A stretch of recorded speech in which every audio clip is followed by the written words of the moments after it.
Salut à tous, j'ai reçu un nouveau témoignage aujourd'hui par mail d'un membre du groupe Telegram.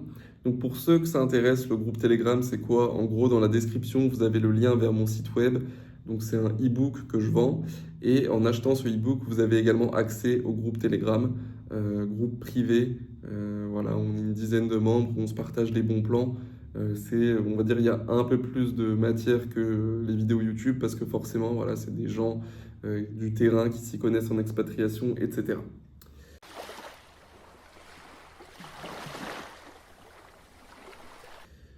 Alors, c'est parti, je vais lire le témoignage et comme d'habitude, je fais des pauses pour réagir. D'ailleurs, vous avez peut-être remarqué le nouveau décor.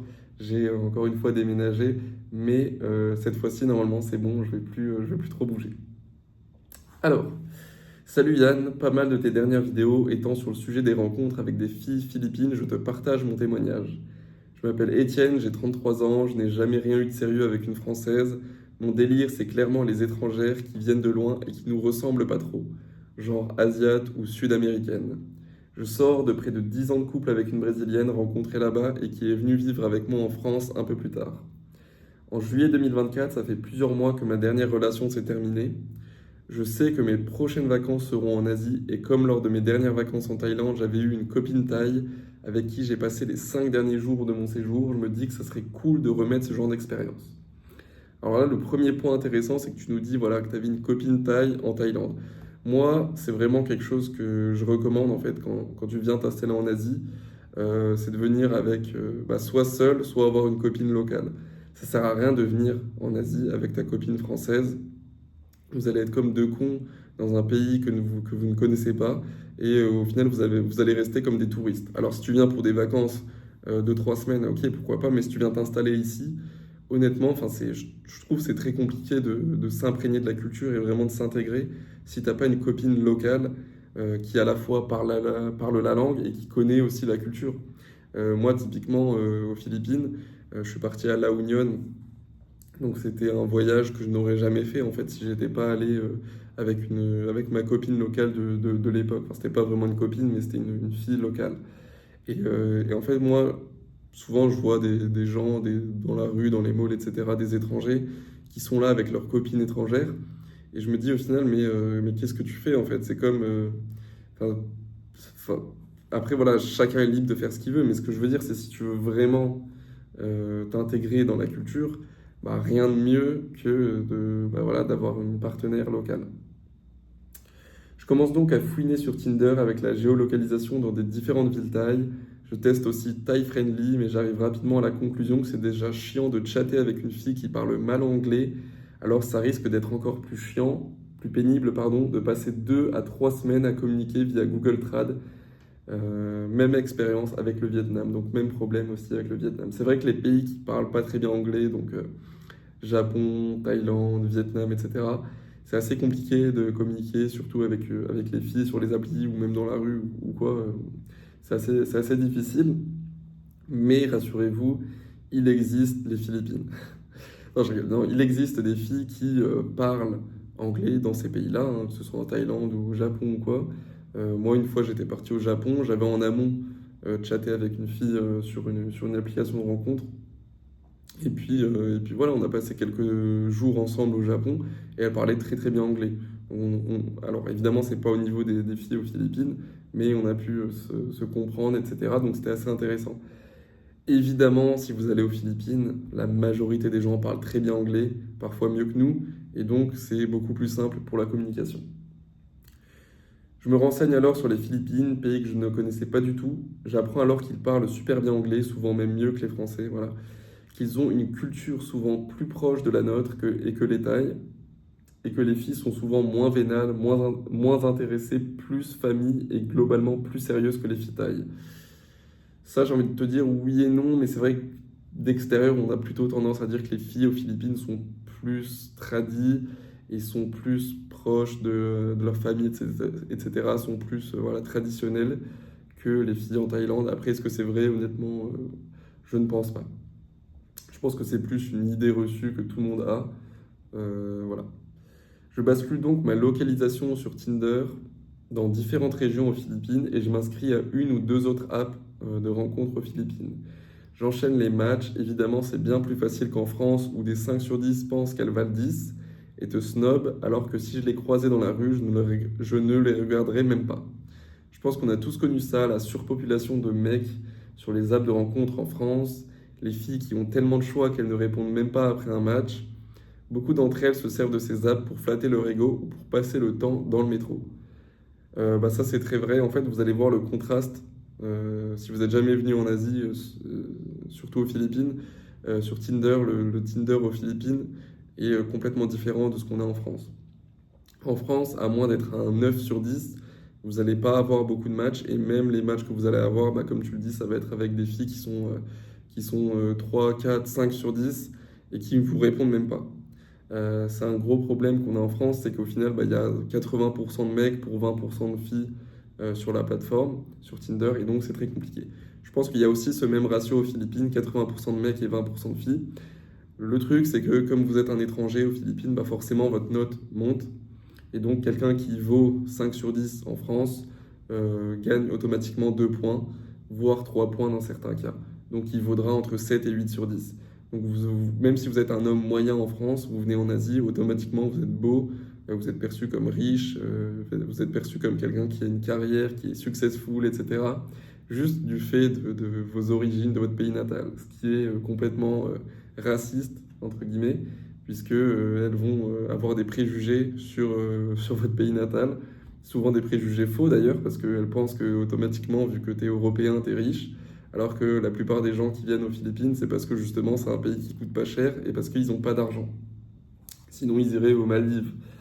Je grossis le trait évidemment, c'est pas totalement la vérité, mais vous m'avez compris. Pour revenir aux apps aux Philippines, je fais rapidement connaissance avec tellement de filles que je suis obligé de prendre des notes pour pas m'y perdre et pour pas reposer plusieurs fois la même question. C'est vrai que c'est un problème aussi que j'avais eu, mais que au final tout le monde a en fait, c'est que vous avez une abondance de matchs. Moi, en 6 mois d'utilisation Tinder, donc quand je suis arrivé, les 6 premiers mois j'étais sur Tinder, j'ai eu plus de 1000 matchs. J'avais fait une capture d'écran, je me rappelle, tellement j'étais choqué parce qu'en France j'avais 10-15 matchs quoi. J'industrialise même le truc avec des questions et réponses toutes faites, des notes standardisées, genre notes sur 10, âge, ville, situation pro, études, historique des relations amoureuses qu'elles ont eues, etc. En gros, là, tu es en train de nous dire, tu fais un tableau Excel pour les classer. Bon, je suis pas allé jusque-là, mais pourquoi pas. J'étais franchement pas loin du burn-out. Je pense que j'ai vécu ce que vivent les très jolies filles sur les applications de rencontres en France. À noter que sur ces apps, il y a plusieurs profils et qu'il y a donc un petit tri à faire. Ça, c'est important de le noter. Alors, en premier point, tu nous dis il y a les scams, donc les arnaques, probablement des mecs ou des profils de filles qui vendent des nudes qu'ils ont trouvés sur le net, donc des nudes, en gros, des photos olé olé. Les filles qui, après quelques heures, te disent que leur grand-mère est malade ou qu'elles n'ont plus d'argent pour manger et te demandent des sous ou te proposent de te vendre des nudes. Quelques rares profils que tu n'intéresses pas car tu n'es pas croyant. Les filles moches, c'est la majorité des profils comme sur toutes les apps partout dans le monde. Il y a sûrement moins de scams que sur Christiane Filipina, le site dont tu parles souvent, mais je ne connaissais pas. Je voulais aussi absolument éviter les princesses, les filles qui savent qu'elles sont très belles et qui en jouent, voire en abusent. Le problème en fait avec les princesses, comme tu dis sur les apps, c'est que c'est des filles en fait qui savent qu'elles ont beaucoup de succès. Donc forcément, elles vont avoir un niveau d'exigence beaucoup plus important. Si tu matches une fille sur Tinder et que la fille vient chez toi au bout d'une heure sans passer par la case date, rendez-vous amoureux, forcément c'est une fille qui a peu de valeur puisque elle va directement chez toi. Si c'est une fille en revanche que tu dois amener au resto, que tu dois voir plusieurs fois, que tu dois même rencontrer sa famille, ça veut dire que c'est une fille qui se respecte et qui ne va pas se donner à n'importe qui, et encore moins au premier étranger qui est venu en touriste dans son pays. Donc voilà, après si tu es là juste pour rencontrer rapidement des filles parce que tu es là et que tu n'as pas beaucoup de temps, c'est vrai que c'est un peu compliqué les filles que tu qualifies de princesses, mais moi je trouve au contraire que les filles qui prennent leur temps, justement, c'est les filles qui sont le plus susceptibles d'être des filles sérieuses. Le profil idéal, c'était une très jolie fille de moins de 30 ans qui n'en joue pas, voire même qui pense qu'elle est moyenne alors que c'est un pétard. Et étonnamment, il y en a pas mal. Et c'est un mec très très sélectif qui parle. Je finis par rencontrer une Philippine de 26 ans sur Tinder, exactement ma came, pas très grande, fine, très beau visage, ne fait pas du tout princesse. Je lui explique mon projet de faire connaissance avec elle en ligne, venir ensuite la rencontrer après quelques heures, semaines ou mois, et voir ensuite comment ça se passe entre nous. À ma grande surprise, c'est elle qui me propose direct un vidéo call pour vérifier que je ne suis pas un scammer. C'est vrai qu'au final, aux Philippines, il y a beaucoup de filles qui vont vous demander de faire un appel visio avec vous pour vérifier que vous êtes une vraie personne. Chose qui normalement se fait dans le sens inverse. On appelle la fille pour vérifier que ce ne soit pas un ladyboy ou quoi. Donc, mais c'est vrai que dans l'autre sens, ça m'est arrivé énormément. Ce qui veut dire que du coup, tu dois avoir l'air d'un mec qui est un arnaqueur, ce qui veut dire en gros que t'as un BG, quoi. En général, c'est ça. Le feeling passe tout de suite, une fille bien éduquée, marrante, sérieuse et qui sait ce qu'elle veut. On s'écrit tous les jours et on fait 2 ou 3 longs vidéocalls par semaine. C'est allé assez vite car 2 semaines après, je prenais mes billets d'avion pour la rejoindre à Cebu pendant 3 semaines. On s'est donc rencontrés environ 2 mois après avoir matché. On a passé un séjour magnifique entre Cebu, Moalboal, Bohol, Panglao, Mactan et on a eu une complicité incroyable. À mon retour en France, on a continué à s'écrire tous les jours et à faire nos vidéocalls. On se rend compte qu'on se manque rapidement. 9 mois plus tard, je retourne la voir aux Philippines. Cette fois, on fait Manille, El Nido et Coron. Séjour à nouveau incroyable. Évidemment, je paye tous les hôtels et les restos. Elle a une situation professionnelle correcte pour les Philippines, mais qui ne nous aurait jamais permis de faire ce voyage. Moi, ma question là que j'ai, tu répondras si tu veux, est-ce que tu es le seul mec à qui elle parle? J'espère que oui, mais il faut se méfier quand même. Mais en tout cas, là, voilà comment tu l'as décrit, elle a l'air plutôt sérieuse. Quand tu dis que tu payes tous les hôtels et les restos, aussi, je te rejoins, je pense que c'est normal, entre guillemets, parce que de toute façon, une fille qui a une situation professionnelle correcte, aux Philippines, elle va gagner, allez, 30 000 pesos, ce qui fait 500 euros par mois. C'est bien enfin, c'est correct pour vivre là-bas. Le problème, c'est que si tu veux aller faire des voyages comme tu es en train de nous décrire, c'est très compliqué.